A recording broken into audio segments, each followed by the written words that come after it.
अस्सलामु अलैकुम dear students, welcome to course Edix. मैं हूं आपका इंस्ट्रक्टर मोहम्मद सलमान और आज हम कंप्यूटर मेमोरी के बारे में so now let's come to what is a computer memory.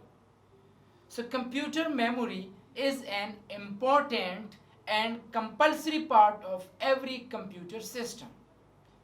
तमाम कंप्यूटर्स के एक अहम और लाजमी जुज़ को हम कंप्यूटर मेमोरी कहते हैं। सो computer memory is an electronic holding place for data and instruction. Data और इंस्ट्रक्शन कंप्यूटर के मेमोरी में इलेक्ट्रॉनिकली स्टोर होते हैं। जैसे लेट्स सपोज, मिसाल के तौर पर हमारे पास एक घर है, उस घर में कुछ कमरे हैं, उन कमरों में कुछ लोग हैं, तो ये आपका घर जो है ये कंप्यूटर मेमोरी हो गया। घर में जो कमरे हैं वो मेमोरी लोकेशंस हो गए, उन लोकेशंस में जो बंदे हैं वो आपका डेटा और इंस्ट्रक्शन हो गए, तो ये कंप्यूटर मेमोरी कहलाता है। अब इस कंप्यूटर मेमोरी को कैटेगराइज किया गया है कुछ हिस्सों में, जिसमें सबसे पहले आता है प्राइमरी मेमोरी। प्राइम कहते हैं फर्स्ट को, यानी प्राइमरी मेमोरी उस मेमोरी को कहा जाता है जिसको सीपीयू डायरेक्टली एक्सेस कर सकता है। अब कुछ लोग ये प्राइमरी मेमोरी के डेफिनेशन गलत करते हैं। वो लोग कहते हैं कि प्राइमरी मेमोरी और टेम्पररी मेमोरी। नहीं, ऐसा नहीं है। प्राइमरी मेमोरी टेम्पररी नहीं है, क्योंकि प्राइमरी मेमोरी में रैम भी आता है, रोम भी आता है। रैम टेम्पररी है, रोम परमानेंट है। So the perfect definition of primary memory is that primary memory are directly accessible by CPU. CPU primary memory को डायरेक्टली एक्सेस करता है। It is directly associated with CPU. Primary memory CPU के साथ directly associate है। चलो मिसाल के तौर पर ये एक पूरा कॉलेज है, तो ये पूरा कॉलेज हम एज्यूम करें कि आपकी पूरी मेमोरी है। अब इस कॉलेज में कुछ कमरे हैं, उन कमरों में एक कमरे में मैं बैठा हूँ। मैं हूँ सीपीयू, सेंट्रल प्रोसेसिंग यूनिट। अब मैं बाकी कमरों को तो डायरेक्टली एक्सेस नहीं कर सकता, मैं सिर्फ जिस कमरे में हूँ इसी कमरे को एक्सेस कर सकता हूँ। तो ये कमरा मेरे लिए प्राइमरी मेमोरी है। मैं सीपीयू हूँ, मैं इस कमरे में जितनी भी लोग बैठे हैं उनको डायरेक्ट एक्सेस कर सकता हूँ। तो primary memory are directly accessible by CPU. The next one is secondary storage. Secondary बाद में एक्सेस होने वाला। उसी एग्जाम्पल को ले लें, एक पूरा कॉलेज है, एक कमरा है, उस कमरे में मैं बैठा हूँ, तो मैं सीपीयू, मैं उस कमरे को डायरेक्ट एक्सेस कर सकता हूँ, वो प्राइमरी मेमोरी। अब अगर मुझे किसी दूसरे कमरे में किसी को एक्सेस करना हो तो फिर मैं उसको डायरेक्टली एक्सेस नहीं कर सकता।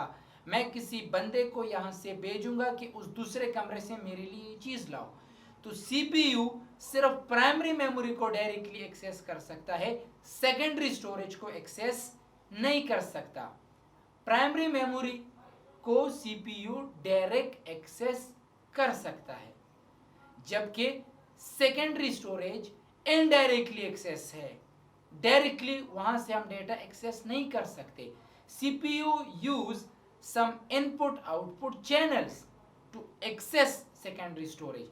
अगर सेकेंडरी स्टोरेज में कुछ पड़ा है तो सीपीयू उसको इनपुट आउटपुट चैनल्स के जरिए एक्सेस करेंगे। आपका secondary storage lies outside the CPU, वो सीपीयू के आउटसाइड पे वाक़या है। It is used to hold data और इंस्ट्रक्शंस परमानेंट।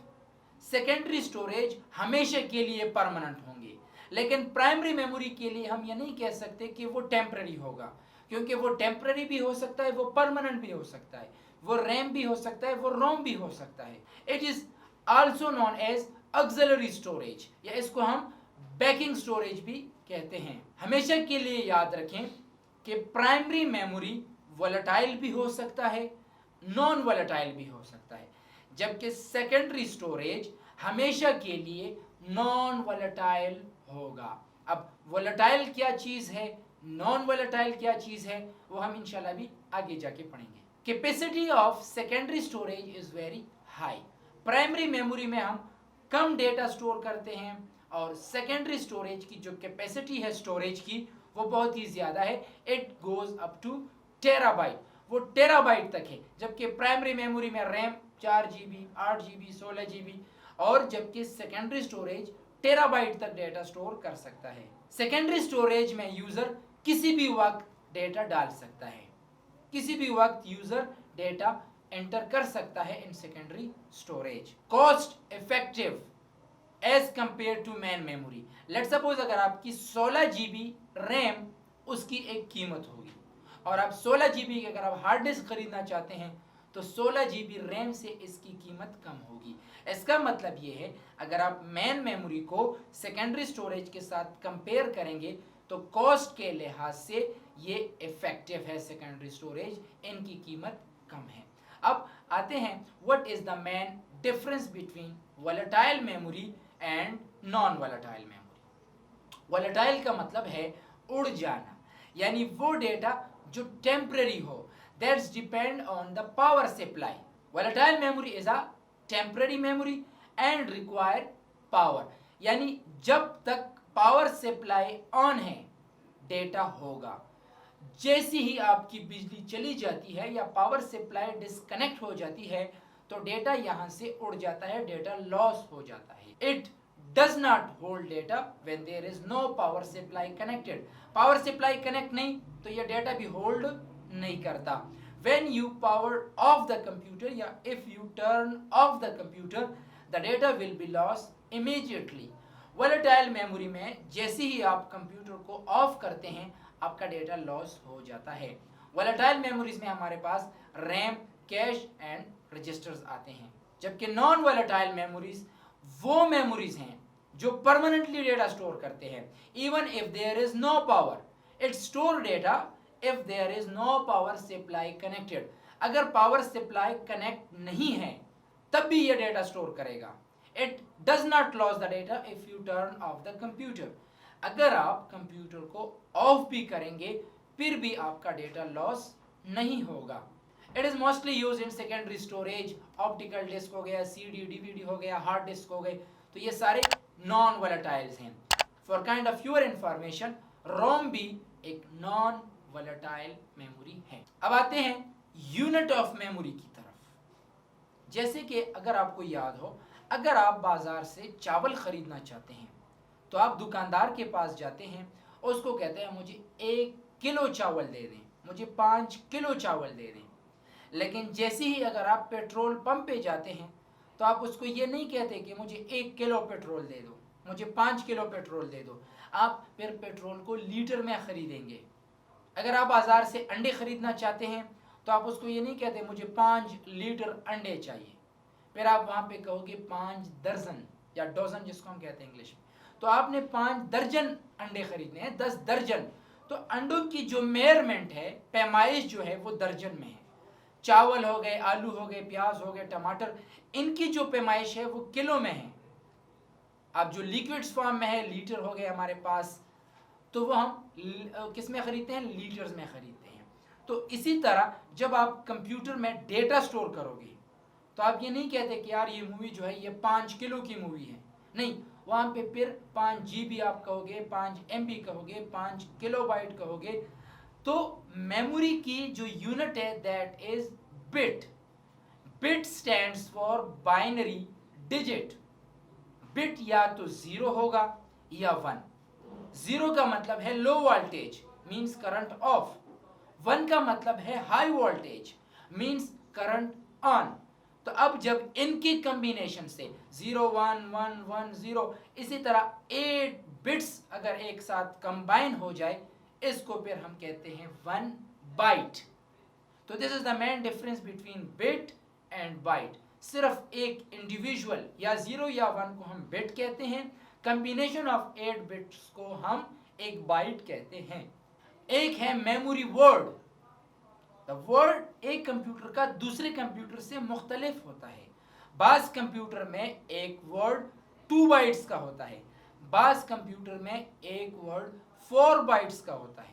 तो that's depend on your system architecture. कुछ मेजरमेंट ऑफ मेमोरीज हैं, जैसे कि मैंने आपको बता दिया इंडिविजुअली एक 0 या 1 ये बिट कहलाता है। जब ये 4 बिट्स हो जाए 1 0 1 1 या 1 1 1 1 या 1 0 1 0, मतलब कि the combination of 4 bits is called 1 nibble. जब 2 निबल या 8 बिट्स कंबाइन हो जाए इसको हम कहते हैं 1 बाइट। 1024 बाइट्स बनाते हैं 1 किलोबाइट। 1024 किलोबाइट बनाते हैं 1 मेगाबाइट। 1024 मेगाबाइट बनाता है 1 गीगाबाइट 1 GB। 1024 गीगाबाइट्स बनाता है 1 टेराबाइट। 1024 टेराबाइट्स बनाता है 1 पेटाबाइट। 1024 पेटाबाइट बनाता है 1 ज़ेटाबाइट। 1024 ज़ेटाबाइट बराबर है 1 योटाबाइट के। 1024 योटाबाइट बराबर है 1 ब्रोंटोबाइट के। 1024 ब्रोंटोबाइट बराबर है 1 जियोबाइट के। इसके बाद आप बाकी मेमोरीज भी स्क्रीन पे देख सकते हैं। नॉर्मली हम टेराबाइट तक जाते हैं, या अगर आप बहुत भी ज़्यादा चले जाएं तो आप योटाबाइट तक जा सकते हैं। लेकिन ये मैंने बहुत ज़्यादा आपको मेमोरीज बता दी हैं कि ये हमारे पास मेजरमेंट ऑफ मेमोरीज यूनिट्स हैं। आज तक के लिए इतना ही। अपना बहुत ख्याल रखना। Thank you very much.